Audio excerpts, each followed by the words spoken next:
बिस्मिल्लाहिर्रहमानिर्रहीम। अस्सलाम वालेकुम नाज़रीन, आपका मेज़बान अली हुसैन जी। शेर अफजल मरवत साहब ने कुछ आज प्रेस से गुफ्तगू करते हुए बातें की हैं, वो मैं आपके साथ शेयर करता हूँ। एक तो आइनी तरमीम के बाद हमारे जो माया नाज कबूतरबाज नवाज शरीफ साहब जो हैं वो इंग्लैंड चले गए हैं। जब काजी फायज ईसा साहब आए थे और उन्होंने ओहदे का हल्फ उठाया था, तब ही ये फौरन पाकिस्तान में आ गए थे। और जैसे ही काजी फायज ईसा साहब यहाँ से गए हैं तो ये साथ में अपना बिस्तरा बोरिया बंद करके इंग्लैंड पहुंच गए हैं। अब अदलिया के निज़ाम पर इनको भरोसा नहीं है, इनको एतमाद नहीं है, ये शेर अब्दुल मरवत साहब ने कहा है। इसमें कोई शक नहीं है, मैं आपको यहाँ पे क्लियर कर देता हूँ। जब PDM 1 बनी और इमरान खान साहब को हटाया गया, तब भी नवाज शरीफ साहब को भरोसा नहीं था कि PDM 1 बन गई है और अब हुकूमत जो है वो चली गई है मेरे भाई के हाथ में, वो वज़ीर आज़म बन चुका है, क्लियर हो गया है कि अब मेरे अपने मोरे हुकूमत में आ चुके हैं। और बाजवा साहब भी हमारे साथ अब लंदन प्लान का हिस्सा बन चुके हैं। काजी फायज ईसा साहब के आने का वो इंतजार करते रहे, तब भी वो पाकिस्तान में नहीं आए। अच्छा, फिर जब नया आर्मी चीफ बना आसिम मुनीर, तो तब भी वो नहीं आए। हालांकि आसिम मुनीर जो हैं वो उनकी साइड ले चुके थे, सब पता था पूरे पाकिस्तान को। उसके बाद मजीद पता चल भी गया कि जनरल आसिम मुनीर साहब जो हैं, इन्होंने जो नवाज शरीफ साहब को सपोर्ट किया या नून लीग को जो सपोर्ट किया या एस्टेब्लिशमेंट ने जो सपोर्ट किया है, ये तारीख में लिखा जाएगा। लेकिन नवाज शरीफ साहब पाकिस्तान में नहीं आए। जिस दिन काजी फायज ईसा साहब और उमर अता बंडाल साहब चले गए और काजी फायज ईसा साहब अपने ओहदे का हलफ उठा के चीफ जस्टिस ऑफ पाकिस्तान बनते हैं, उस दिन के बाद फिर तैयारियां पकड़ ली नवाज शरीफ साहब ने और पाकिस्तान में आया। अब जब काजी नहीं रहा तो नवाज शरीफ साहब उससे एक दिन पहले ही चले गए। ने आइडिया था कि जो आने वाला जज है शायद वो इस तरह हमारी हेल्प ना करे जिस तरीके से काजी फायज ईसा साहब ने हमारे रास्ते हमवार किए। तो नवाज शरीफ साहब मेरे ख्याल में, शेर अफजल मरवत साहब कहते हैं कि नवाज शरीफ साहब मेरे ख्याल में कबूतरबाजी के किसी टूर्नामेंट में शिरकत के लिए गए हैं। जो वहां पर कबूतरबाजी का कोई इंग्लैंड में टूर्नामेंट होने जा रहा है, उसमें शिरकत के लिए गए हैं, क्योंकि अभी निज़ाम पर उनको जो है ना भरोसा नहीं। हालांकि जो निज़ाम है वो नवाज शरीफ साहब के हुक्म के ताबे है, फिर भी उसके ऊपर उनको मुकम्मल ट्रस्ट नहीं है। काजी फायज ईसा साहब के हवाले से उन्होंने बात की है कि ज़हनी बीमार आदमी था, कोई शक नहीं है। उसके फैसलों से लगता है जो उसने फैसले किए और जिस तरीके से उसने अदलिया के जजेस के साथ बिहेव रखा और जो रोस्टम पर आकर उसके सामने कोई दलाइल देता था, कोई भी वकील, किसी किस्म का भी वकील है, तो जिस तरीके से वो शट अप कॉल देते थे, आपको याद है सारा। उस लाइव स्ट्रीमिंग करा के उसने अपने आप को एक्सपोज किया।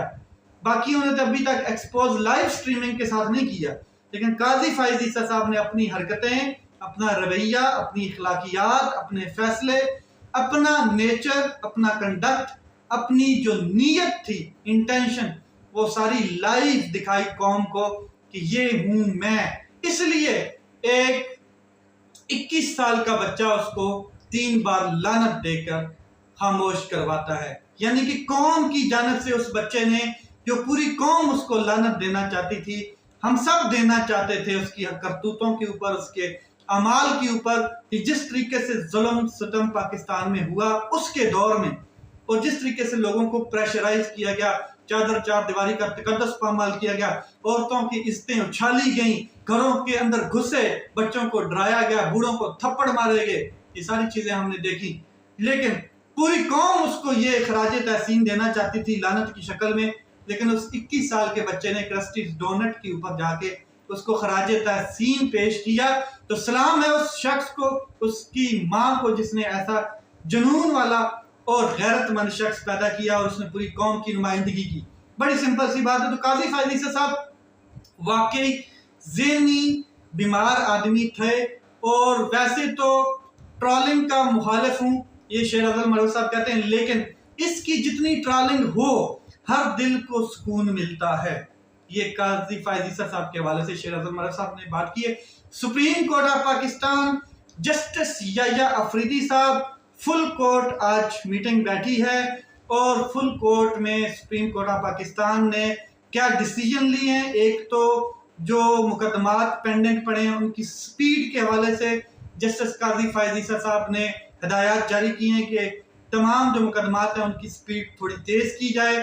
एडहॉक जजेस, जराए का कहना है कि एडहॉक जजेस जो हैं, एक मजहर आलम साहब और दूसरे जो तारिक मसूद साहब थे, ये दोनों नहीं बैठे फुल कोर्ट में। और जस्टिस मंसूर अली शाह साहब, जराए से ये है, हालांकि वो उम्रे की अदायगी पर गए हुए हैं, जराए का ये कहना है कि वो वीडियो लिंक के जरिए फुल कोर्ट इजलास में शिरकत उन्होंने की। तो एक मुकदमात को तेजी से चलाया जाए, दूसरा जो नई पिटीशंस आ रही हैं उनके ऊपर बेंचेस के हवाले से बात की गई है, तीसरा तमाम जितने जो सुप्रीम कोर्ट ऑफ पाकिस्तान के रूम्स हैं और जो कॉन्स्टिट्यूशन है छोटे छोटे बने हुए जो इदारे बने हुए हैं उनका उन्होंने मुआयना किया, एक विजिट किया सरसरी। और सबसे अहम तरीन चीज, दोबारा फुल कोर्ट तलब कर लिया है अगले माह के बाद। तो आगे चलने क्या जा रहा है, जस्टिस याहिया अफरीदी के लिए जो हुकूमत एक जाल बिछाने जा रही है, अगर उसके ऊपर बात करें तो ये भी मैं आपको बता दूं कि एक और तरमीम आएगी। 27वीं तरमीम हुकूमत ने लाने का फैसला किया हुआ है और इसमें जस्टिस याहिया अफरीदी के हवाले से कुछ अहम इकदाम उठाए जाएंगे। 27वीं आईनी तरमीम का मकसद एक ही होना है, वो ये मिलिट्री कोर्ट्स के हवाले से इसमें बात चलेगी। मौलाना फजल रहमान इसके ऊपर डटे हुए थे कि मिलिट्री कोर्ट्स, आईनी अदालत वगैरह वगैरह। अच्छा, आईनी अदालत से मैं आपको बता दूं कि अभी तक आईनी बेंच वो तश्कील नहीं दिए गए जो आईनी अदालत को कन्वर्ट करके आईनी बेंचेस में तकसीम किया गया था या बनाए गए थे, या जो तरमीम में ये चीज़ ऐड की गई थी। तो आईनी अदालत तो बढ़ गई थी, आईनी बेंचेस भी अभी तक नहीं बने हैं। और ये किसने बनाने हैं, कौन सा जज बनाएगा? जस्टिस ज़ाहिर याहिया अफरीदी साहब ही बनाएंगे और यही हिस्सा होंगे सुप्रीम, मतलब कि यही वहाँ पे ओहदा रखते हैं। अभी तक वो भी नहीं बने। तो मैं आपको बता दूं कि जो 26वीं आईनी तरमीम का लदम करार देने के लिए एक सुप्रीम कोर्ट ऑफ पाकिस्तान में दरख्वास्त दायर की गई है। दरख्वास्त दायर की गई है बलोचिस्तान हाई कोर्ट बार और बलोचिस्तान बार काउंसिल ने दरख्वास्त दायर की है। जुडिशल कमीशन की तश्कील और कमीशन को काम से रोकने की भी इस्तदा की गई है कि ये जो आईनी तरमीम हुई है, एक्चुअली इस आईनी तरमीम की ही बदौलत जो जस्टिस याहिया अफरीदी साहब हैं वो चीफ जस्टिस बने हैं। तो इस टाइम जब काजी फायज ईसा साहब थे उस टाइम ये आईनी तरमीम हो चुकी थी, तब कोई शख्स, कोई बार काउंसिल, कोई वकील, कोई भी पार्टी, कोई भी फ्री दरख्वास्त लेकर नहीं आया, क्योंकि काजी फायज ईसा साहब ने इसके ऊपर फैसला सुना देना था। ये बिल्कुल दुरुस्त हुआ है, ये अच्छी तरमीम है, अच्छी जमहूरियत जमहूरियत जमहूरियत आइन आइन आइन करता हुआ शख्स पूरे मुल्क को बर्बाद करके चला गया, आईनी बहरान के दलदल में घुसेड़ के चला गया, इंसाफ की खटिया खड़ी करके चला गया।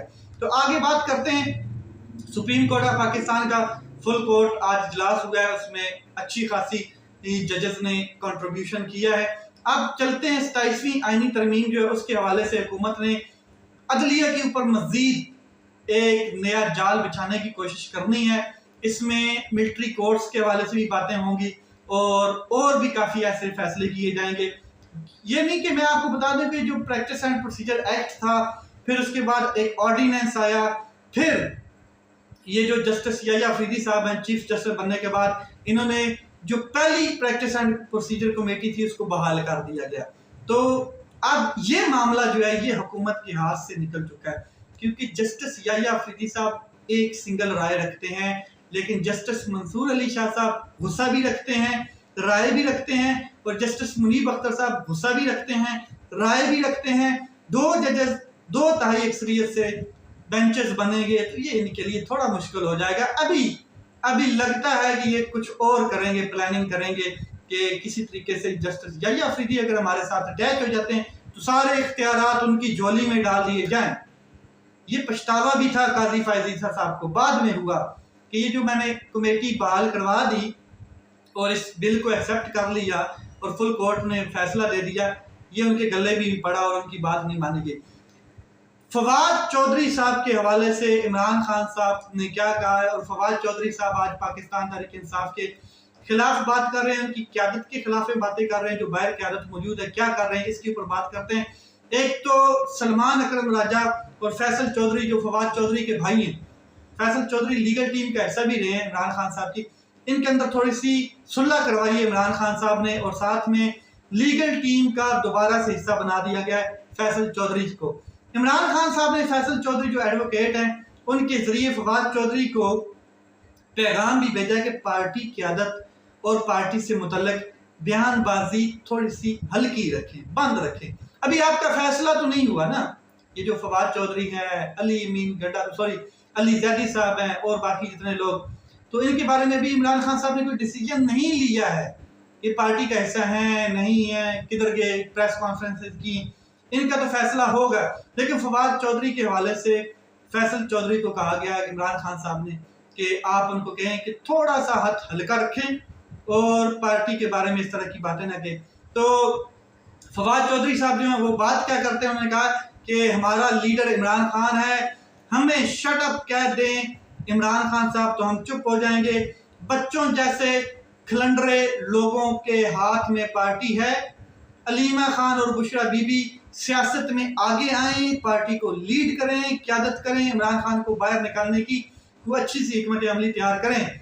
ये जो बच्चों के हवाले की गई पार्टी, ये बहुत इनमेच्योर किस्म के डिसीजन लिए जा रहे हैं। तो इसके ऊपर इमरान खान साहब की जो बहन है वो भी मैं आपको बता दूं, उन्होंने भी अडयाला जेल के बाहर गुफ्तगू की है। नौरीन नियाजी खान जो है उन्होंने बात की है, इमरान खान साहब को तोड़ने की कोशिश की जा रही है ताकि वो डील करें, लेकिन इमरान खान साहब डील नहीं करेंगे। वो सुरखरू होकर अदलिया के तवस्सुफ से बाहर आएंगे अपने केसेस भुगता कर। अच्छा, 2-3 पिटीशन दायर हो गई हैं सुप्रीम कोर्ट में। एक तो मैंने आपको बताया 26वीं आईनी तरमीम को कलअदम करा देने के लिए बलोचिस्तान बार कौंसिल और हाई कोर्ट की जानब से। दूसरा, सिविलियंस के फौजी ट्रायल के खिलाफ समाअत के लिए मुकर्रर की गई एक पिटीशन, एक दरखास्त सुप्रीम कोर्ट ऑफ पाकिस्तान में मुतफरक दरखास्त है ये, और सरदार लतीफ खोसा ने दरखास्त दायर की है। 13 दिसंबर 2023 को केस जनवरी 2024 में मुकर्रर करने की हिदायत की गई है, लेकिन ताहाल मुकर्रर ना हो सका, जिसकी वजह से 103 सिविलियंस के मुकदमात ज़ेरे इल्तवा हैं। तो ये था आज का मामला।